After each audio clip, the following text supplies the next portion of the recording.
Oke, bertemu lagi dengan Kak Sigit di Bimbel Privat Like Education, Penggilingan Cakung, Jakarta Timur. Nah, hari ini Kak Sigit mau ngebahas tentang IPA kelas 7 SMP mengenai bab 4 ya, yaitu suhu dan perubahannya. Nah, ini Kak Sigit mau ngebahas tentang perbandingan skala dari suhu ya, supaya bisa dipakai untuk menghitung perpindahan skala. Oke, langsung aja kita mulai dengan mengucap basmalah. Bismillahirrahmanirrahim.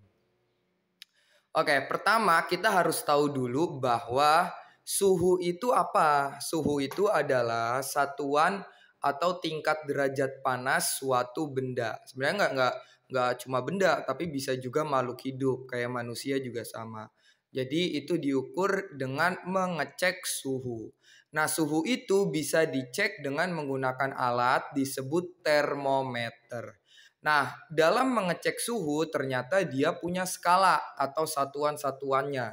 Nah, yang sering kita pakai nih ya, ini kan ada 4 nih ya. Jadi satuannya itu nanti di sekolah atau di buku-buku itu ada 4. Tapi yang sering kita pakai adalah ini, yaitu Celsius. Nah, kenapa dia sering dipakai?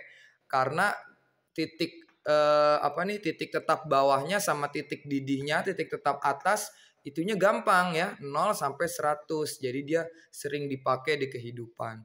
Tapi kita harus tahu ketiga lainnya. Jadi skala suhu itu ada 4 ya. Bahkan skala satuan internasional suhu itu bukan Celsius, tapi Kelvin ya, tapi Kelvin. Nah, jadi kita bahas keempat-empatnya. Jadi ada Reaumur, ada Celsius, ada Fahrenheit, ada Kelvin. Lagi ya, ada Reaumur, ada Celsius, ada Fahrenheit, ada Kelvin.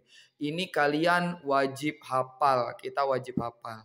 Pertama, ini Kak Sigit udah nulis nyusun berdasarkan urutan perbandingannya supaya gampang untuk dihafal.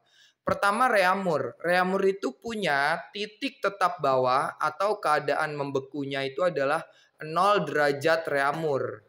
Kemudian ada titik tetap atas atau titik didihnya ya, itu 80 derajat Reaumur. Kalau Celsius titik tetap bawahnya 0, titik tetap atasnya 100. Kalau Fahrenheit titik tetap bawahnya 32 derajat Fahrenheit, titik tetap atasnya itu adalah 212 derajat Fahrenheit. Derajat Fahrenheit nulisnya gini ya, pakai F. Nah, kalau Kelvin, nah ini titik tetap bawahnya itu 273, titik tetap atasnya 373. Ini kita harus tahu ya. Titik tetap bawah itu maksudnya tuh titik dalam keadaan membeku ya. Terus titik tetap atas itu keadaan mendidih kayak gitu.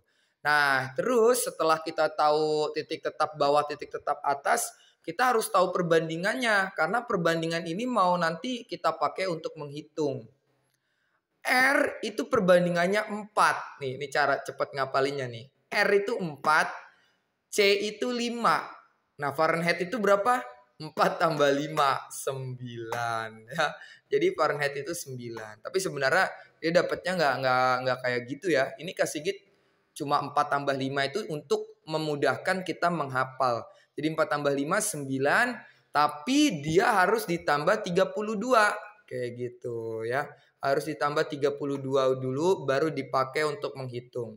Terus kalau Kelvin, nah Kelvin itu sebenarnya perbandingannya 5 sama kayak Celsius. Jadi ketika kita mencari Kelvin, kita harus mengubah dulu ke Celsius, terus gampang tinggal kita tambahin 273 kayak gitu. Misalkan dari Reaumur mau ke Kelvin, maka caranya gimana? Dari Reaumur kita ubah dulu ke Celsius. Ketika udah dapet Celsiusnya berapa, baru kita tambah 273. Oke. Nah, di sini Kak Sigit udah nulis 3 contoh soal dan udah Kak Sigit jawab ya. Nah, contoh pertama, 1. 45 derajat Celcius itu sama dengan titik-titik F. Nah, F itu apa tadi?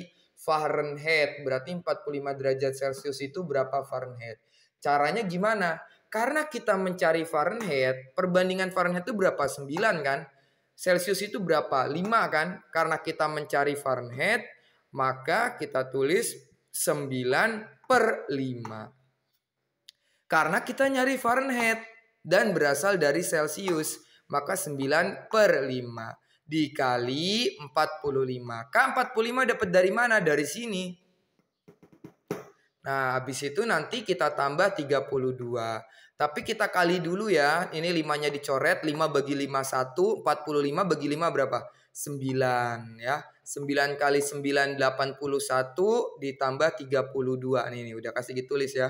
81 ditambah 32. Sama dengan 113 derajat Fahrenheit.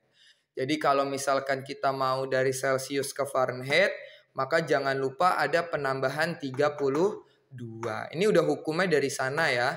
Kalian bisa tanya ilmuwan-ilmuwan fisika kayak gitu. Tapi ingat konsep dasar yang wajib kita hafal itu ini. Jadi 9/5 karena kita nyari Fahrenheit, maka yang di atasnya bukan 5, bukan 4, bukan 273, tapi yang di atasnya ini adalah 9. Jadi 9/5. Kak, kalau misalkan ini Reaumur bukan Celcius gimana? Ya berarti 9/4 ya. Tapi karena ini Celcius tadi itu berapa? 9/5 dikali 45. Terus yang kedua, 25 derajat Celcius sama dengan berapa Reaumur? Nah, Celcius itu apa? 5 kan? Reaumur itu 4. Karena kita nyari Reaumur, maka yang di atasnya itu adalah angka 4. Jadi 4/5 dikali 25. 5 bagi 5, 1. 25 bagi 5, 5. 4 kali 5, 20 derajat Reaumur. Terakhir, 78 derajat Celcius sama dengan berapa Kelvin? Nah, karena ini satuannya udah Celcius, yang tadi ya, yang kasih jelasin tuh. Nih, tuh sama kan? Jadi kalau udah Celcius, tinggal ditambah 273. Maka jawabannya 78 ditambah 273, yaitu 351 derajat Kelvin. Nah, kayak gitu ya. Jadi itu adalah cara menghitung skala yang ada di dalam suhu. Nah, ini yang bagian atasnya ini wajib kalian hafal. Terus habis itu yang bawahnya kalian bisa latihan terus di buku-buku sekolah atau dari soal-soal dari guru di sekolah. Oke, sampai sini dulu kita akhiri dengan mengucap hamdalah. Alhamdulillahirabbil alamin.